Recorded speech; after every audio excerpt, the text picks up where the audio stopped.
الحمدللہ رب العالمین والصلاة والسلام علی سید الانبیاء والمرسلین اما بعد فاعوذ باللہ من الشیطان الرجیم بسم اللہ الرحمن الرحیم الصلاة والسلام علیک یا رسول اللہ الصلاة والسلام علیک یا حبیب اللہ وعلى آلك وأصحابك يا نور الله صلی اللہ تعالی علیہ وسلم۔ فرمان مصطفیٰ صلی اللہ تعالی علیہ وسلم، تم اپنی مجلسوں کو مجھ پر درود پڑھ کر مزین کیا کرو، تمہارا مجھ پر درود پڑھنا قیامت کے دن تمہارے لیے نور ہوگا۔ صلو علی الحبیب صلی اللہ تعالی علی محمد صلی اللہ تعالی علیہ وسلم۔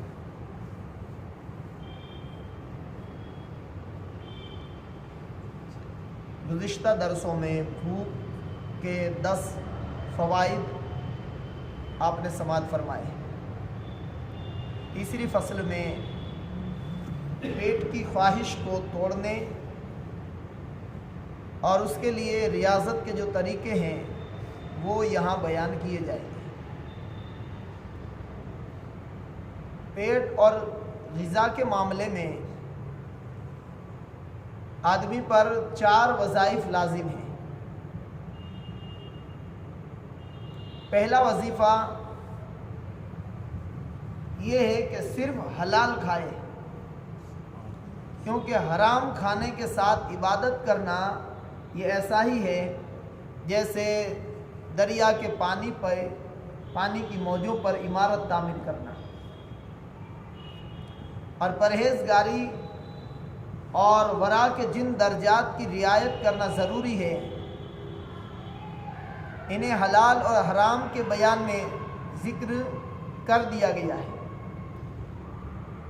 باقی جو 3 وظائف کا تعلق خاص طور پر کھانے کے ساتھ ہے۔ دوسرا وظیفہ کم یا زیادہ کھانے کے اعتبار سے غذا کی مقدار کو مقرر کرنا۔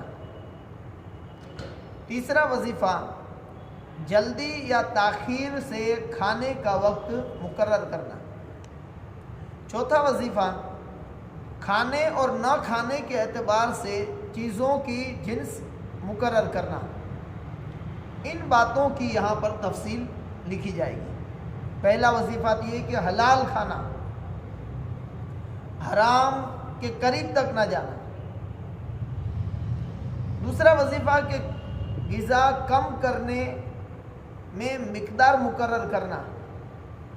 اس سلسلے میں ریاضت کا طریقہ یہ ہے کہ کھانے کو بتدریج آہستہ آہستہ کم کیا جائے، کیونکہ جو زیادہ کھانے کا عادی ہو وہ اگر ایک دم کھانا کم کر دے تو اس کی طبیعت اس کو برداشت نہیں کر سکے گی اور وہ کمزور پڑ جائے گا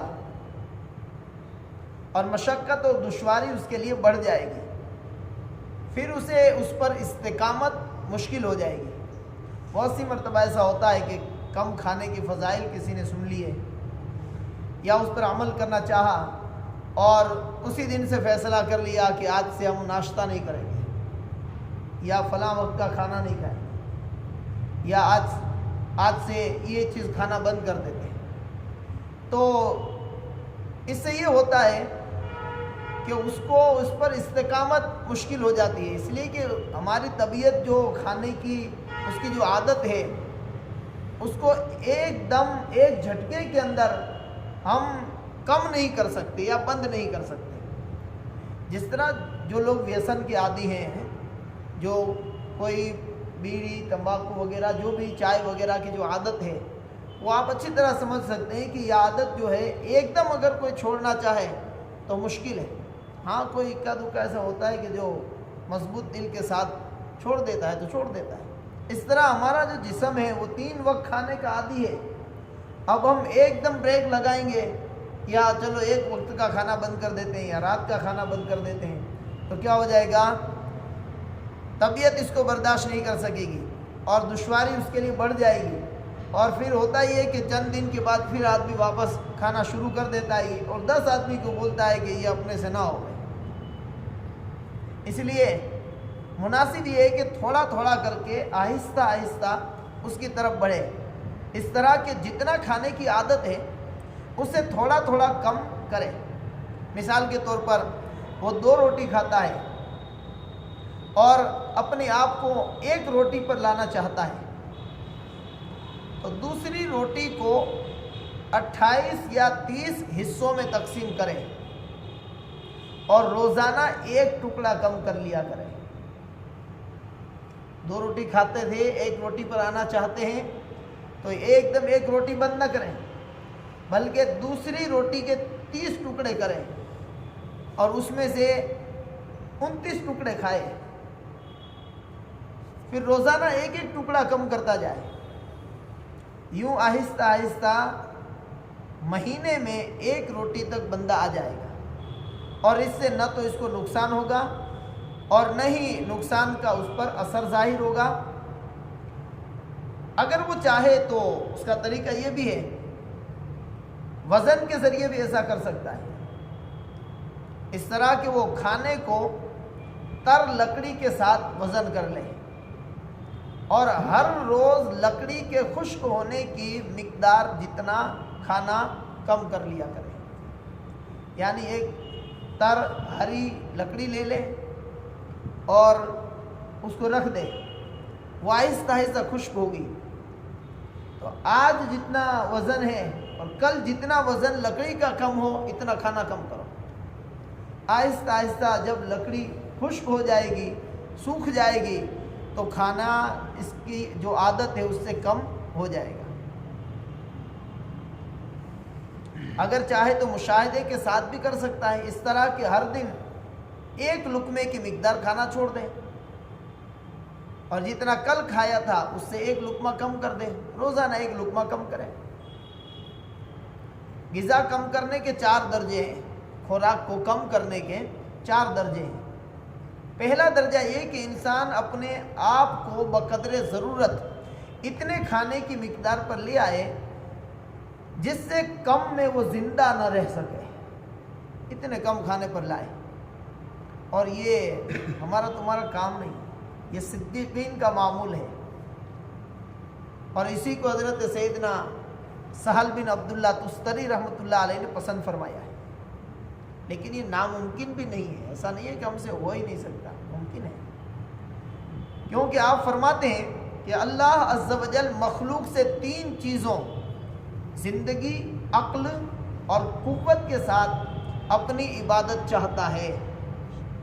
اگر بندہ ان میں سے 2 یعنی زندگی اور عقل کو ضائع ہونے کا خوف محسوس کرے تو کھا لے، یعنی اتنی بھوک برداشت کرے کہ اس کو یہ احساس ہونے لگے کہ اب نہیں کھاؤں گا تو زندگی سے ہاتھ دھو بیٹھوں گا، یا اب نہیں کھاؤں گا تو عقل چلی جائے گی، تب کھا لے۔ اگر روزے رکھتا ہو تو روزہ رکھنا چھوڑ دے، اگر فقیر ہو تو کھانے کی تلاش میں تکلیف اٹھائے، اور اگر زندگی اور عقل کے ضائع ہونے کا خوف نہ ہو بلکہ طاقت قوت کے چلے جانے کا ڈر ہو تو مناسب یہ ہے کہ اس کی پرواہ نہ کرے، اگرچہ کمزور ہو جائے، اور بیٹھ کر نماز پڑھے۔ اتنا کمزور ہو جائے کہ کھڑے ہو کر نماز نہ پڑھ سکے تو بیٹھ کر نماز پڑھے، اور یہ گمان کرے کہ بھوک کی کمزوری سے بیٹھ کر نماز پڑھنا افضل ہے زیادہ کھا کر کھڑے ہو کر نماز پڑھنے سے۔ اور اس کے متعلق بہار شریعت جلد سوم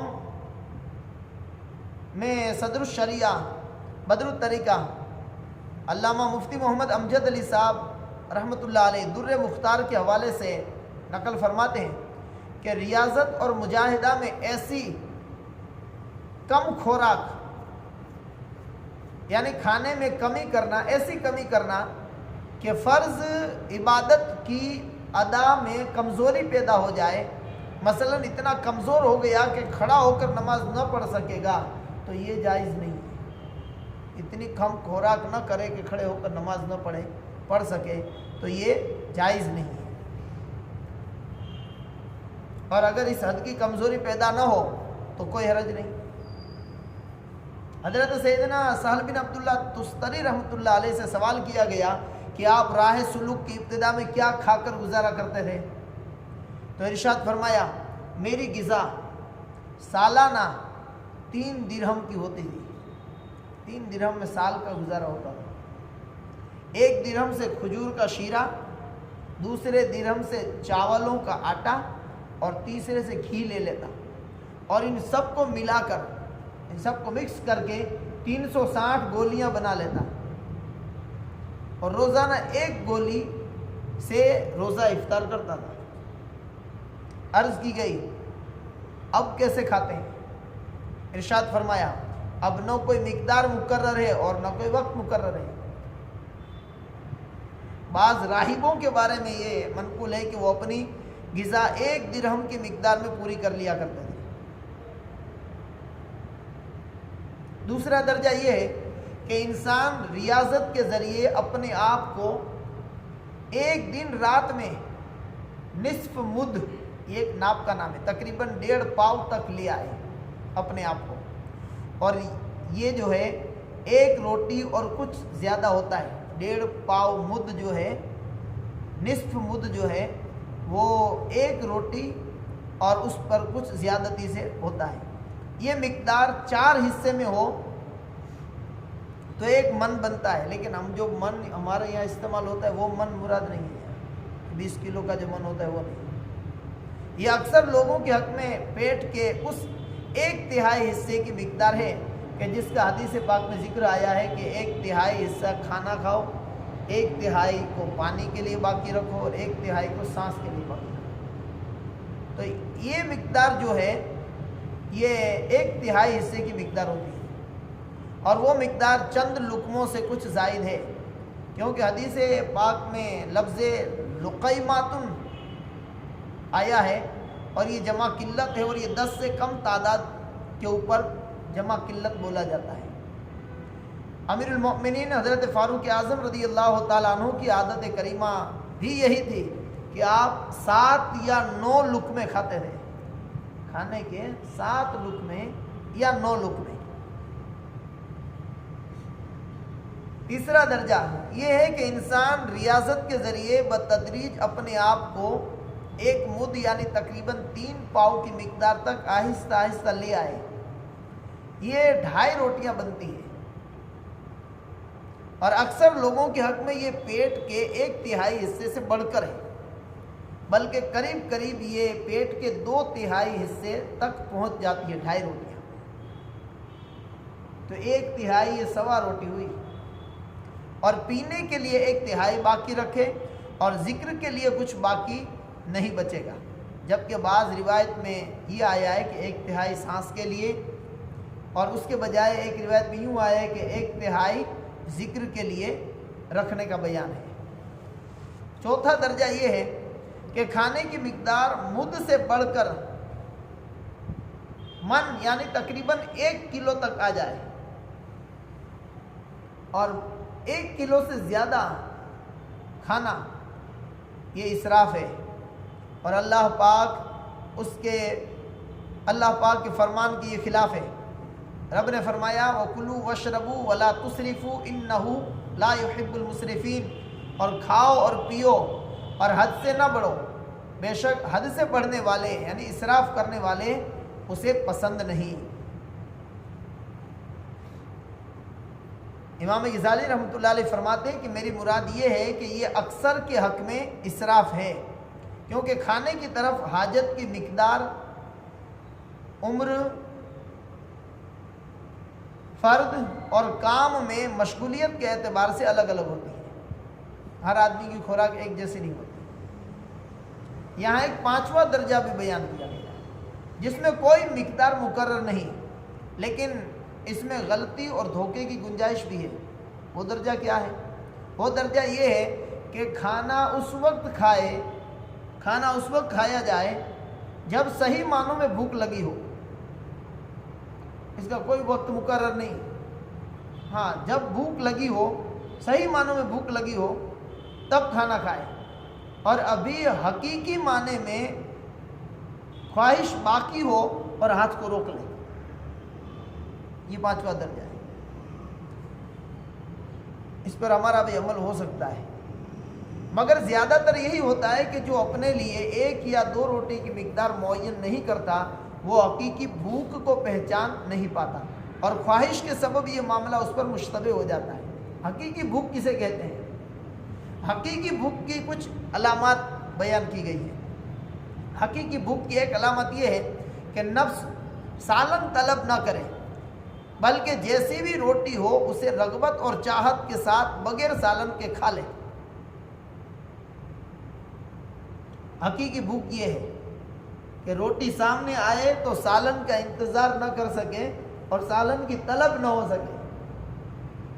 کہتے ہیں کہ بھوک کے وقت جو ہے سوکھی روٹی بھی میٹھی لگتی ہے، تو اسے سالن کا انتظار نہ رہے دسترخوان پر، بلکہ وہ اسی روٹی کو شوق سے کھانا شروع کر دے، یہ حقیقی بھوک کی پہچان ہے۔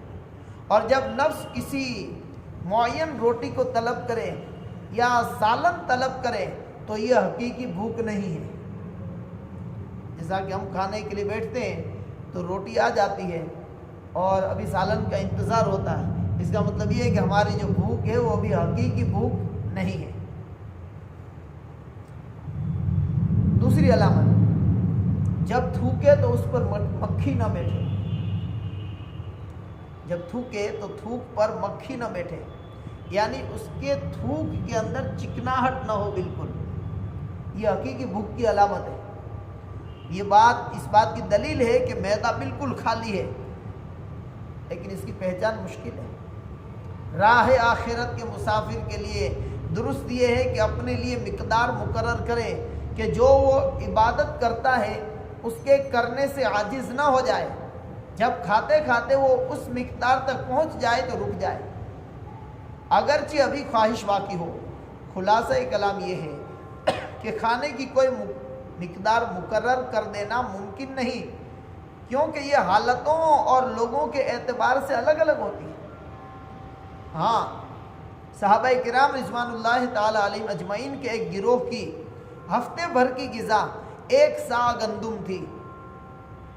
1 سا ہوتا ہے 4 کلو 90 گرام قریب قریب، تو 4 کلو 90 گرام میں ان کا ایک ہفتہ نکلتا تھا۔ اور یہ حضرات جب کھجور کھاتے تو ہفتے بھر میں 1.5 سا استعمال کرتے ہیں، اور گندم یعنی گیہوں کا 1 سا 4 مد کا ہوتا ہے، تو یہ ہر دن کا تقریباً نصف مد بنتا ہے۔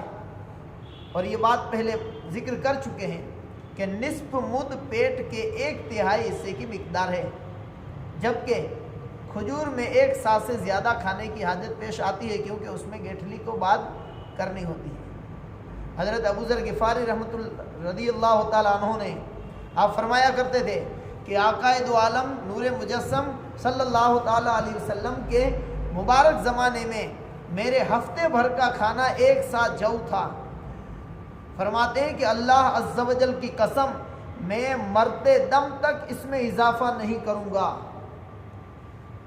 کیونکہ میں نے رسول بے مثال بی بی آمنہ کے لال صلی اللہ تعالیٰ علیہ وسلم کو فرماتے ہوئے سنا، اقربکم منی مجلسا یوم القیامہ واحبکم الی من مات علی ما هو علیہ اليوم، یعنی میں بروز قیامت مجلس میں تم میں میرے زیادہ قریب اور مجھے سب سے زیادہ محبوب وہ شخص ہوگا جو اسی حالت پر فوت ہو جس حالت پر آج ہے۔ اگرچہ دن بدل جائیں، حالات بدل جائیں، زمانہ بدل جائیں، لیکن آپ فرماتے ہیں حضرت ابو ذر غفاری کہ اللہ تبارک و تعالیٰ کی قسم، میں مرتے دم پر اس پر اضافہ نہیں کروں گا۔ اس کی وجہ یہ ہے کہ سرکار صلی اللہ علیہ وسلم نے فرمایا کہ قیامت کے دن مجلس میں سب سے زیادہ میرے قریب اور مجھ سے سب سے زیادہ محبوب وہ شخص ہوگا جو اسی حالت پر فوت ہو جس حالت پر آج ہے۔ آپ رضی اللہ تعالیٰ عنہ لوگوں کے افعال کو ناپسند کرتے اور انہیں ان افعال سے، ان کاموں سے روکتے ہوئے ارشاد فرماتے تھے کہ تم نے سنت کو تبدیل کر دیا ہے۔ حضور کے زمانے میں کم کھاتے تھے، اب